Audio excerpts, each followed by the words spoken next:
Hi friends, मैं रफ़ी अहमद आज आपके सामने फिर एक बार हाजिर हुआ हूँ एक वीडियो लेकर के, जहाँ पर मैं 10 सवाल WBCS 2021 मेंस पेपर 6 से लेकर के आया हूँ और मैं उसको सॉल्व कर रहा हूँ। तो आप देखिए उसको किस तरीके से सॉल्व हो रहा है, और वहाँ पर मैं कोशिश कर रहा हूँ कि आपको क्वेश्चन जो है समझा सकूँ और आपको कम से कम वक्त में किस तरीके से सॉल्व करना उसका मैं आइडिया आपको दे सकूँ। तो चलते हैं वीडियो की तरफ। चलिए शुरू करते हैं। सवाल देख लेते हैं, सवाल हमारा क्या है।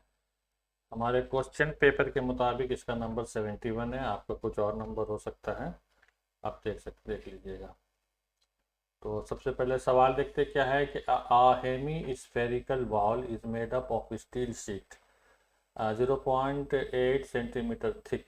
The inside radius of the ball is 5 centimetre. Volume of the steel in making volume of the steel used in making it. ठीक है, तो हमें निकालना कि कितना उसमें स्टील लगा है उस स्फेरिकल बॉल को बनाने में, ले जहाँ पर हमें थिकनेस दिया हुआ है। ठीक है ना, और ये हेमी स्फेरिकल है, मतलब हाफ है। ठीक है, हाफ है। तो सबसे पहले मुझे पता होना चाहिए कि स्फेयर का वॉल्यूम क्या होता है। अगर वो पता है तो हो जाएगा। तो वॉल्यूम ऑफ स्फेयर ये होता है 4/3 पाई r क्यूब के। ठीक है, वहाँ जहाँ आर जो रेडियस है उसका। तो अगर हेमी स्फेयर होगा, अगर हेमी स्फेयर होगा तो इसका हाफ हो जाएगा, मतलब 2/3 पाई r क्यूब। ठीक है। अच्छा, आर अगर उसका आउटर हो और छोटा आर मान लीजिए इनर है, इसको मैं मान लेता हूँ आउटर है, और इनर इस रेडियस मान लेता हूँ उसका छोटा आर। ठीक है ना, तो 2/3 पाई r क्यूब हो जाएगा। ये हो जाएगा इनर का, अंदर वाले का स्फेयर का। ठीक है ना, दो स्फेयर होगा, एक अंदर का होगा एक बाहर का होगा, तो उसमें थिकनेस है 0.5 का। मैं आपको एक डायग्राम के जरिए भी समझाने की कोशिश करता हूँ। ये आपके सामने जो ये डायग्राम है, आप इसको देख करके बखूबी समझ सकते हैं। इस डायमीटर में एक ब्लू कलर से जो है इनर रेडियस दिखाया गया, वो 5 सेंटीमीटर का है, और आउटर जो है उसका सरकमफ्रेंस येलो कलर में है। तो अगर मैं इस फिगर को देखूं तो हमारा आर कितना हो जाएगा, 5.8 हो जाएगा, क्योंकि इनर एंड प्लस रेडियस लगेगा अंदर का, और आर हो जाएगा 5। ठीक है ना, तो इसका जो वॉल्यूम होगा, बाहर का वॉल्यूम माइनस अंदर का वॉल्यूम, तो वॉल्यूम ऑफ स्टील कितना हो जाएगा। अच्छा, क्वेश्चन आंसर में क्यूबिक सेंटीमीटर होना चाहिए, जरा मैं देख लेता हूँ। 71,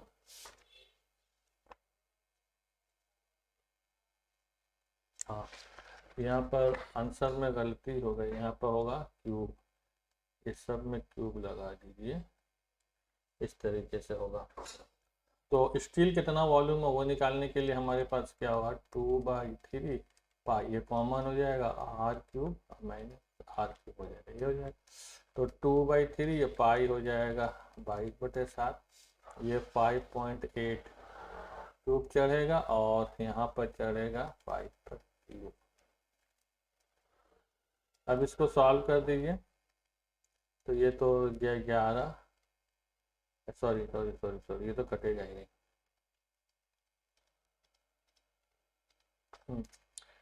ये कटेगा नहीं, ऊपर हो जाएगा 44 और नीचे आ जाएगा 21, और 5.8 का आप अगर 3 गुना करेंगे तो आप, तो इस आप अलग से निकाल लीजिए 3 गुना करके। 5.8 इंटू 5.8 क्यूब निकाल लीजिए, ये होता 1.195.112 है। इसको आप अलग सॉल्व कर लीजिएगा, और ये हो जाएगा 125। ठीक है ना, तो 44/21 और इंटू, इसको आप माइनस कर देंगे 125 से, सो ये हो जाएगा आपका 70.112, और फिर इसको मल्टीप्लाई कर दीजिए। वैसे ये 7 से कट जाएगा, है ना, 7 से कट जाएगा, 7 कम 7 कम 70, और फिर हो जाएगा 1 नहीं जाएगा तो 0 होगा, 7 कम 7 7 6 42, ये 3 से जाएगा। तो यहाँ हो जाएगा आपका डिवाइडेड बाई 7 हो जाएगा और इंटू 44, तो ये हो जाएगा 0.704 डिवाइडेड बाई 3, तो divided by 3 this will be equal to 146.9, मतलब ये वाला सही होगा। ठीक है, answer C correct answer is 8।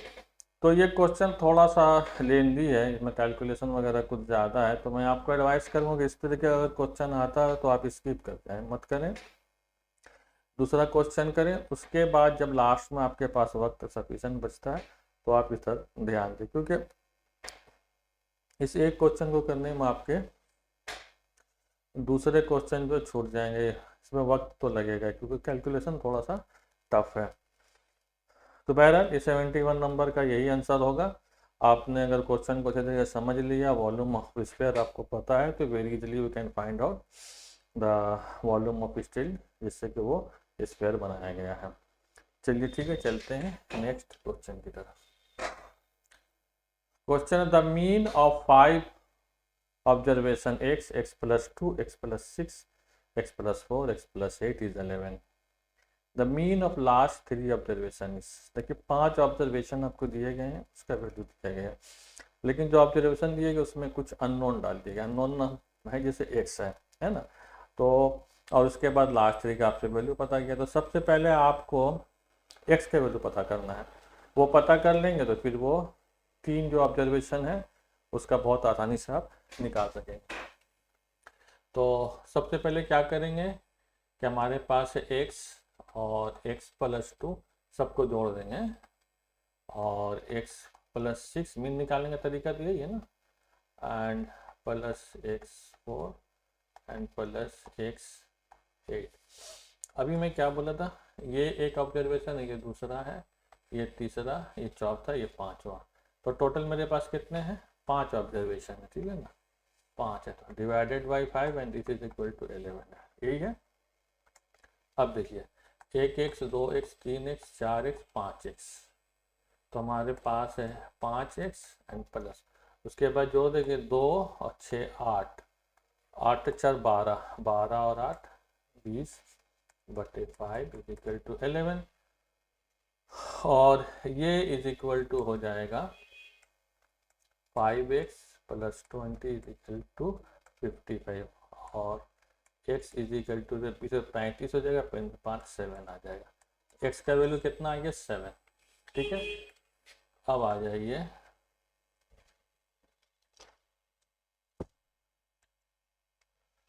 Last 3, तो लास्ट 3 में मतलब ये 1 हो गया, ये 2 हो गया, 3 हो गया, मतलब x प्लस 6 एक हो गया, और x प्लस 4 हो गया, और एक x प्लस 8 हो गया, है ना, ये 3 ऑब्जर्वेशन।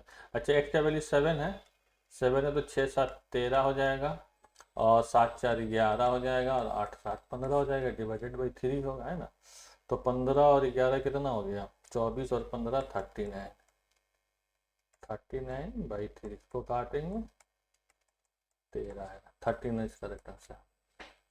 बहुत इजी सम था, आप अगर इसको करेंगे तो बहुत आसानी से हो जाएगा, अगर आपको पता है कि how to find out mean. अगर मीन आपको निकालने आता हो तो very easily you can solve this question, बहुत आसान क्वेश्चन था। नेक्स्ट क्वेश्चन,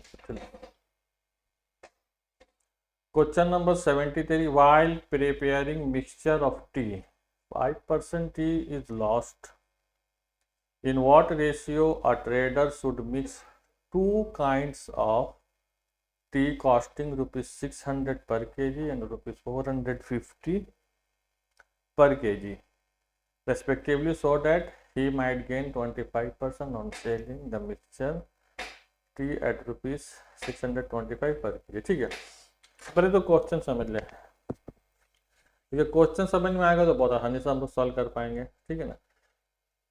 टी का मतलब ये मैं मान लेता हूँ चाय की पत्ती है, चाय की पत्ती को दो क्वालिटी का हमने चाय की पत्ती लिया है। एक का कीमत है 600 रुपये kg और एक का कीमत है 450 रुपये पर kg। इन दोनों को मिक्स किया जाता है, लेकिन मिक्स के दौरान क्या होता है कि आपका 5% लॉस हो जाता है, माने कुछ ज़ाय हो जाता है। ठीक है, उसके बाद क्या होता है कि उस मिक्सचर को, किए हुई चीज़ को, पत्ती को बेचा जाता है 625 रुपये पर kg में। और जब बेचा जाता है तो उससे 25% फ़ायदा होता है। तो हमें ये पता करना है कि वो मिक्सचर किस तरह किया गया होगा, किस रेशियो में, कि हमें 625 रुपये पर kg बेचने पर 25% का लाभ हो। ये भी थोड़ा सा लेंदी क्वेश्चन है, मैं करके दिखाता हूँ आपको। इसके लिए क्या करते हैं, सबसे पहले मान लेते हैं कि x एंड प्लस वाई इतना kg हमने ले लिया, क्या, चाय की पत्ती। x का जो ले लिया वो 600 रुपये पर kg है, y जो लिया है 450 रुपया पर kg है ना। ये दोनों हमने लिया है। तो इसका मतलब ये हुआ कि जब मैं दोनों को पाइल अप करूँगा, जो मिक्सचर बनेगा उसका कीमत कितना होगा, जिसको हम लोग बोलेंगे CP। तो CP जाहिर सी बात हो जाएगा 600x एंड प्लस 450 y, है ना। ये रुपीस में होगा ना, इतना रुपया। इसका मतलब ये होगा कि 600x प्लस 450 y रुपया हमने लगा करके, मतलब खरीद करके वो मिक्सचर बना लिया। जब मिक्सचर जो बना रहे हैं वो x प्लस वाई kg होना चाहिए, लेकिन जब हम मिक्स कर दे रहे हैं तो 5% लॉस हो जा रहा है। तो लॉस होने के बाद कितना मेरे पास वो मिक्सचर बचेगा, पहले वो देख लेते हैं। तो आफ्टर मिक्सिंग 5% लॉस है, लॉस ऑफ 5%। इसका मतलब ये हुआ कि 95/100 इंटू x प्लस 5, इतना kg मुझे मिलेगा वो मिक्सचर, है ना। अगर हम इसको सॉल्व कर दें तो दिस विल बी 19/20, है ना, 19/20 x प्लस वाई। अब इतना मेरे पास मिक्सचर बचा हुआ है। हमने x kg और y kg खरीदा चाय पत्ती, x kg को 600 रुपये के हिसाब से, y kg को 450 रुपये के हिसाब से खरीदा। दोनों को मिक्स किया, मिक्स करने पर हमें जो अब बच रहा है मिक्सचर वो 19/20 x प्लस वाई बच रहा है। अच्छा, इसको हम कितने में बेच रहे हैं, 625 रुपया पर kg के हिसाब से बेच रहे हैं। तो SP कितना हो जाएगा, SP हो जाएगा 19/20 इंटू 625 और x प्लस वाई इतना रुपया होगा, है ना। चलिए इसको काट दीजिए, हो गया 4, ये हो गया 125। तो 19 इंटू 125 होता कितना, बताइए, 2375। तो ये हो जाएगा आपका 2375/4 x प्लस वाई। यहाँ तक बात क्लियर है। अब देखिए, ये है हमारा SP and this is our CP। तो प्रॉफिट बराबर कितना होता है, that is SP minus CP होता है, ठीक है। अच्छा, SP कितना है हमारा,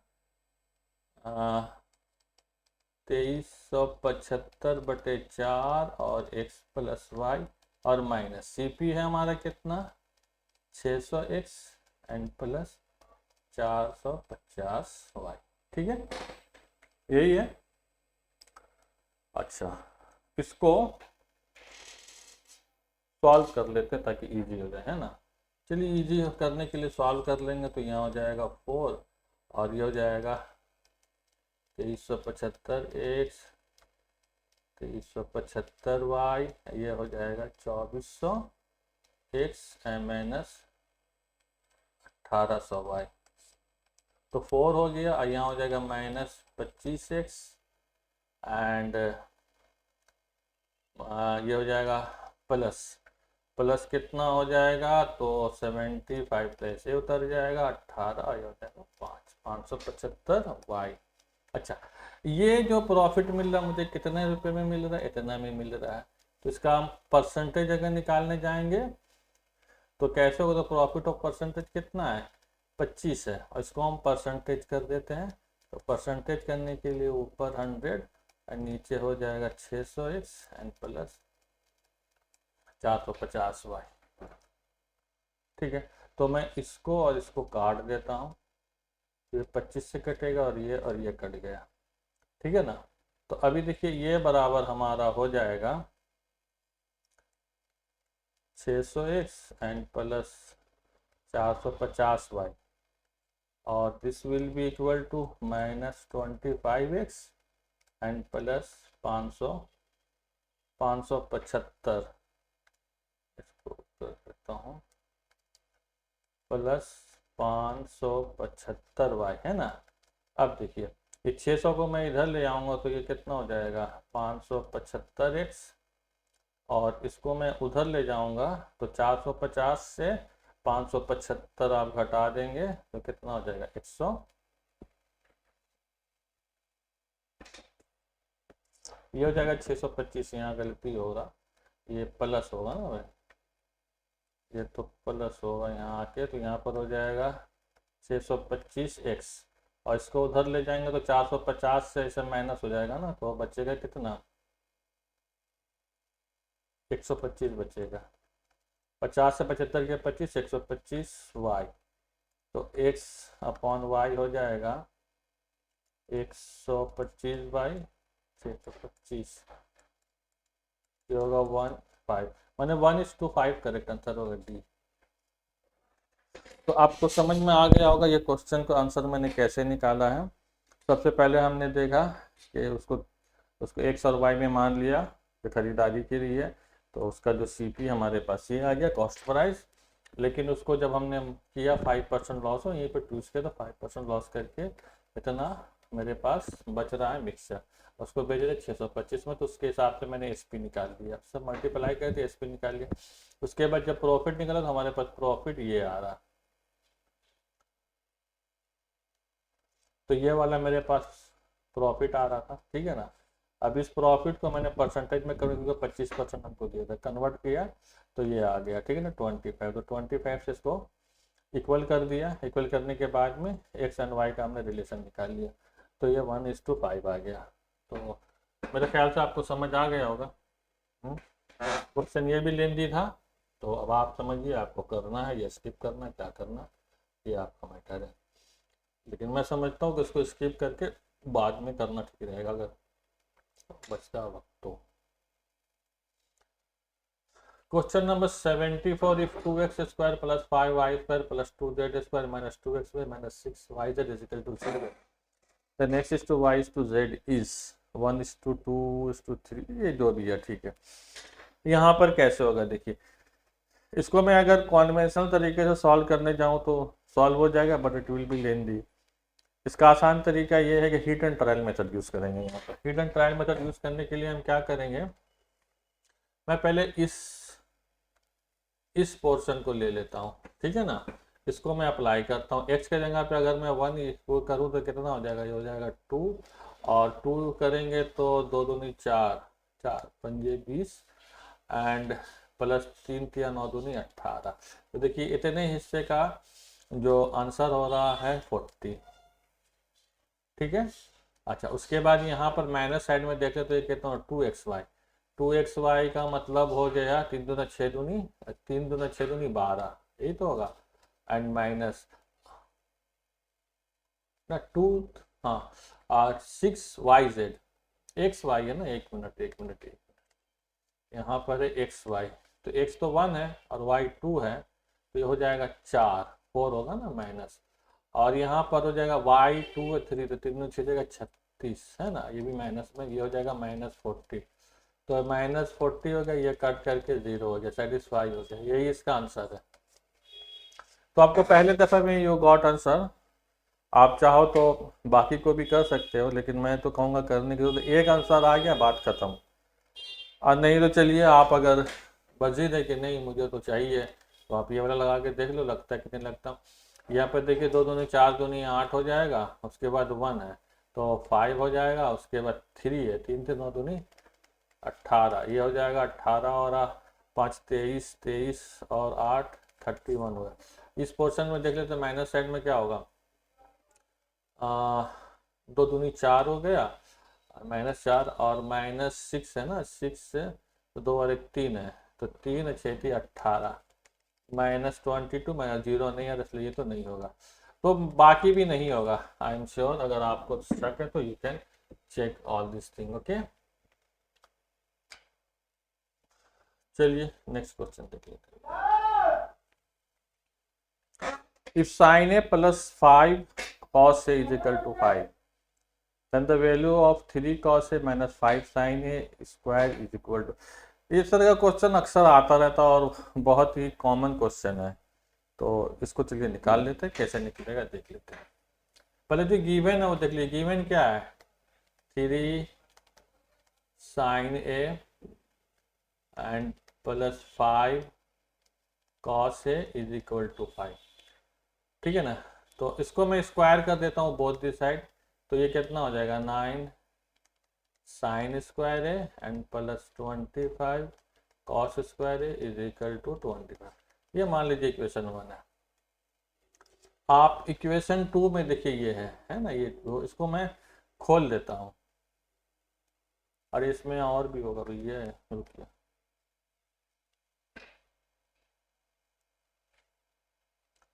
हाँ, उसके बाद होगा प्लस 5 3 15 दूनी 30 sine a cos a is equal to 25। ये इक्वेशन 1 हो गया।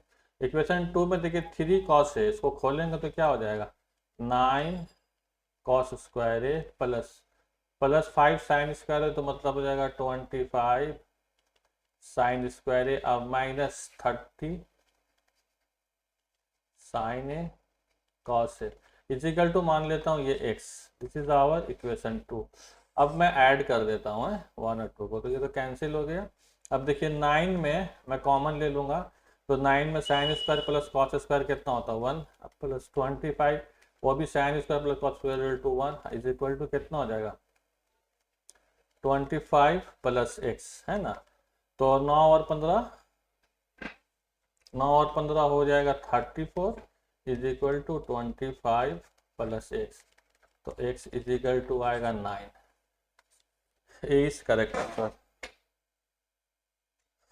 तो ये था आपका आंसर, आप देख सकते हैं, बहुत इजी है क्वेश्चन था, बहुत आसानी से इसका आंसर आ गया। ठीक है, next question. The current population of A town is 1,20,000। Very good, 1,20,000 होना है। If the population increased by 10% every year, 10% हर साल बढ़ता है, then the population after of the town after 3 years, 3 साल। तो इस तरीके का क्वेश्चन है, जब ये 10% का बढ़ोतरी या फिर इंक्रीज या डिक्रीज हो, तो बहुत आसानी से कर सकते हैं। ठीक है ना। तो देखिए पहले साल में, पहले तो पॉपुलेशन देख लीजिए 1,20,000 है ना, ऐसे लिख लीजिए 1,20,000। जब 10% बढ़ेगा तो एक डिजिट हटा के लिखिए 1 2 0 और इसको ऐड कर दीजिए, तो जाएगा 1 3 2। ये हमारा हुआ फर्स्ट ईयर है, तो फर्स्ट ईयर, उसके बाद फर्स्ट ईयर में फिर तो 10% बढ़ेगा, तो लिखेंगे 1 3 2 0 0, एक डिजिट छोड़ के, है ना। अब इसको लिख लीजिए 2 0 0 5 4 1। ये हो गया हमारा सेकेंड ईयर। फिर 10% बढ़ेगा, एक डिजिट छोड़ के 1 4 5 2 0, जोड़ देंगे 2 0 7 9 1 5। ये हो गया थर्ड ईयर।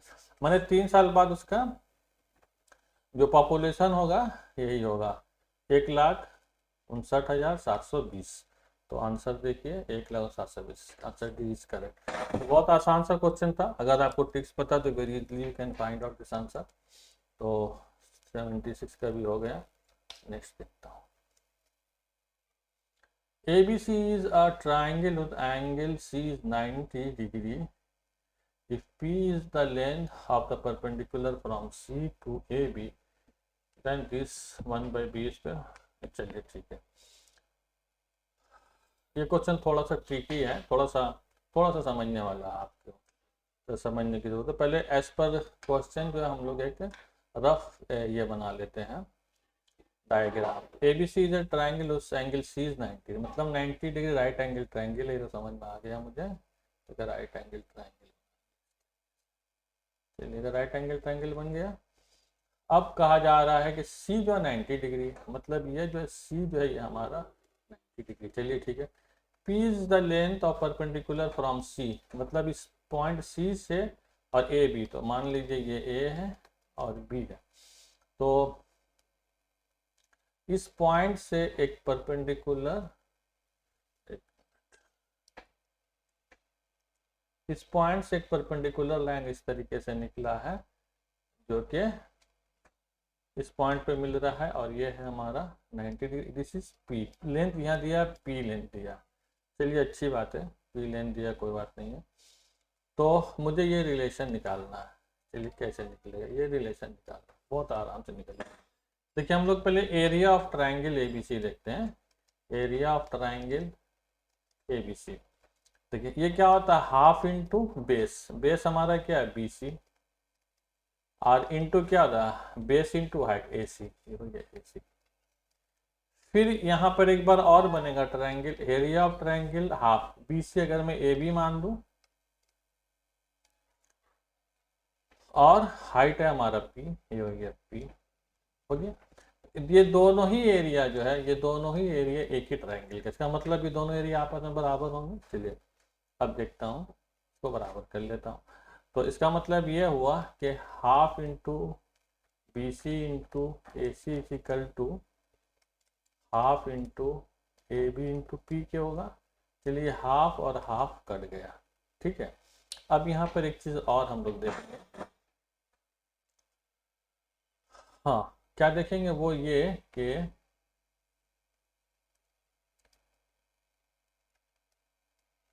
AB स्क्वायर बराबर होता है AC square and plus BC square के, ठीक है।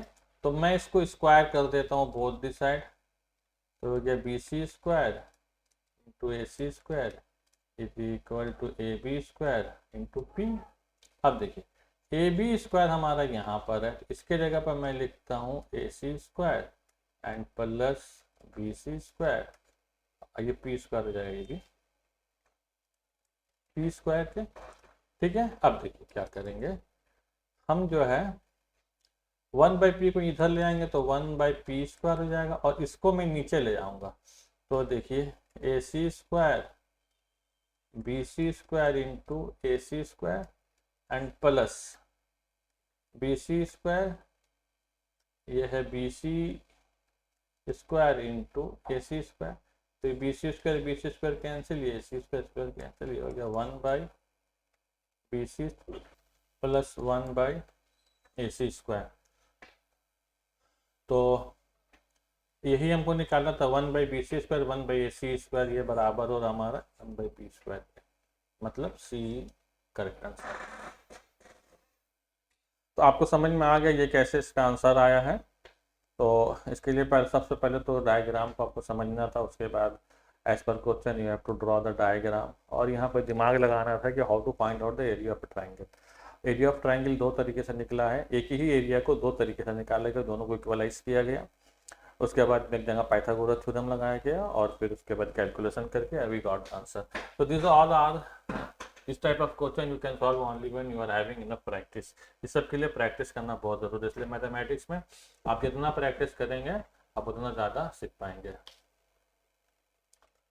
Question number UI is equal to XI minus 25/10 और sigma FI UI is equal to 20 and sigma FY is equal to 100। देखिए इस तरीके का जो क्वेश्चन है, तो चलिए 78 नंबर क्वेश्चन को देखते हैं। देखिए इस तरीके का जो क्वेश्चन है ये पूरा फार्मूला बेस्ड क्वेश्चन है, मैं इसको करके दिखाता हूँ। देखिए इसके लिए हमको सबसे पहले पता होना चाहिए कि ये जो मीन है, ये मीन बराबर होता है, मीन इज इक्वल टू होता है A प्लस, और यहाँ पर आ जाएगा सिग्मा FI UI और sigma FI R into HK, ठीक है ना। और एक चीज़ और है, और UI इज इक्वल टू हो जाएगा आपका XI माइनस A/HK, ठीक है ना। यहाँ पर देखिए A जो है ये आपका 25 है, 25 है, और एच जो है वो है 10, ठीक है ना, एच इज आवर 10, ओके। तो और तो मीन जो है वो मीन इज इक्वल टू, अब हम लोग लिखेंगे ए की जगह पे लिखेंगे 25 और सिग्मा एफ आई यू आई, ये सिग्मा, तो ये हो जाएगा 25 एंड प्लस ये देखिए ये हमारा कितना, दिस इज इक्वल टू 20 है, तो मैं लिखेंगे 20, ये 20 है ना, और A F Y is equal to कितना है, इज 100 है, तो मैं यहाँ पर लिख देता हूँ सीधा सीधी 100, ठीक है। और एच 10 आ गया है, तो यहाँ पर लिखेंगे 10, सॉल्व कर दीजिए, तो ये हो जाएगा 27, तो मीन हमारा हो गया 27, तो दिस इज करेक्ट आंसर। ये पूरा फार्मूला बेस्ड था, इसमें समझाने वाली बात कुछ नहीं है, जब आप पढ़ेंगे इसका तो तब समझ में आएगा फ्रीक्वेंसी वगैरह, तो वहाँ पर अगर आप जानते हैं तो you can understand, otherwise formula आपको जानना जरूरी है इसमें। 79, राजू इन्वेस्टेड ₹15,000, ठीक है, कोई लड़का राजू 15,000 रुपये उसने कहीं लगाया, इन 2 पार्ट, 2 हिस्सों में लगाया है, 1 पार्ट 8%, अदर पार्ट 12%, चलिए ठीक है। हिज एनुअल इनकम इज 1640, तो रेशियो ऑफ 2 पार्ट रेस्पेक्टिवली आपको, तो आपको बताना है कि उसने किस रेशियो में उसने लगाया होगा। चलिए ठीक है, बहुत आसान है ये भी। मान लीजिए कि उसने एक पार्ट लिया, एक दूसरा पार्ट लिया भाई, और ये बराबर कितना हो जाएगा, 15,000 रुपये के होगा ना, ठीक है। अब देखिए 8% एक पार्ट में कमा रहा, मान लीजिए कि वो एक्स में कितना कमा रहा, अच्छा ये इक्वेशन हमारा 1 हो गया, एक्स में कमा रहा हुआ कितना 8%, तो इसका मतलब ये हो गया कि 8x/100 कमाया, और दूसरा में कमा रहा 12, मतलब 12y/100, और ये कितना हो जा रहा 1640, ये तो हुआ। चलिए इसको जरा सा मैं सॉल्व कर लेता हूँ, तो यहाँ हो जाएगा 8x + 12y और इज इक्वल टू, इसको एक थोड़ा सा पहले मैं यहाँ पे काट लेता हूँ, उसके बाद मैं सॉल्व करता हूँ। इसको 4 से काटेंगे तो 225, 4 से काटेंगे तो 325, ठीक है ना, तो यहाँ हो जाएगा 2x and plus 3y is equal to 1640 × 25, ठीक है। अब इसको मैं कर लूँगा, तो 1640 और इंटू 25, ये हो जाता है हमारा 41,000, है ना, तो ये हमारा हो गया इक्वेशन 2। अब क्या करते हैं, इक्वेशन 1 को 2 से मल्टीप्लाई कर देते हैं, तो ये हो जाएगा 2x and plus 2y equal to 30,000, है ना, और इसको माइनस कर देंगे, तो ये माइनस हो गया, ये चीज़ कट गया, है ना, तो 2y इज इक्वल टू हो जाएगा 11,000, सॉरी y, 2y नहीं, y इज इक्वल टू हो जाएगा 11। अगर y का वैल्यू 11,000 है तो x का वैल्यू कितना हो जाएगा 4,000, तो इसलिए x/y हो जाएगा 4/11, ये क्वेश्चन आंसर सी इसका। तो ये क्वेश्चन आपको समझ में आ गया होगा, बहुत आसान सा था कि राजू ने इन्वेस्टमेंट किया 15,000 रुपया, लेकिन 2 हिस्सों में किया है, एक किया है करने के बाद उसको एक हिस्से को वो करता 8% में, दूसरे को करता 12% में, ठीक है ना, और इन्वेस्टमेंट करने के बाद में उसमें साल में जो प्रॉफिट मिला 1640, तो हमको पता करना था कि उसने जो 2 पार्ट है वो किस रेशियो में किया, तो हमने मान लिया x + y, एक पार्ट को x माना, एक को y माना, 15,000 रुपये हो गया x + y। उसके बाद दोनों का मैंने अलग अलग प्रॉफिट निकाल लिया, निकालने के बाद दोनों इक्वेशन को कंपेयर किया, कंपेयर करके उसके बाद x/y हमने निकाल लिया, तो 4/11 आ गया, तो बहुत आसानी से निकल गया। अब चलते हैं क्वेश्चन नंबर 79 पर। पाइप एंड सिस्टम का ये क्वेश्चन है, इस तरीके का क्वेश्चन बहुत आता है एग्जाम में। अ पाइप कैन फिल, बहुत कॉमन क्वेश्चन है ये, a pipe can fill a tank in 16 hours, 16 घंटा में भरता है टंकी को, चलिए ठीक है। Due to a leak in the bottom, bottom में एक लीक कर दिया जाएगा, ठीक है। अब उसको क्या किया जा रहा है, उधर से भरा भी जा रहा है और लीक से पानी भी निकल रहा है, ऐसी सूरत में वो 24 घंटा लग रहा है फुल होने में। चलिए ठीक है। If the tank is full, अब कुछ देर बाद 24 घंटा बाद में वो टंकी पूरा भर गया, तो how much time will the leak take to empty. अब क्या क्या कि मैंने जो पानी भर रहा था उसको बंद कर दी, लेकिन लीक तो है, तो पानी तो निकल रहा है, तो अब बता दे कितने देर में वो टंकी फिर खाली हो जाएगी।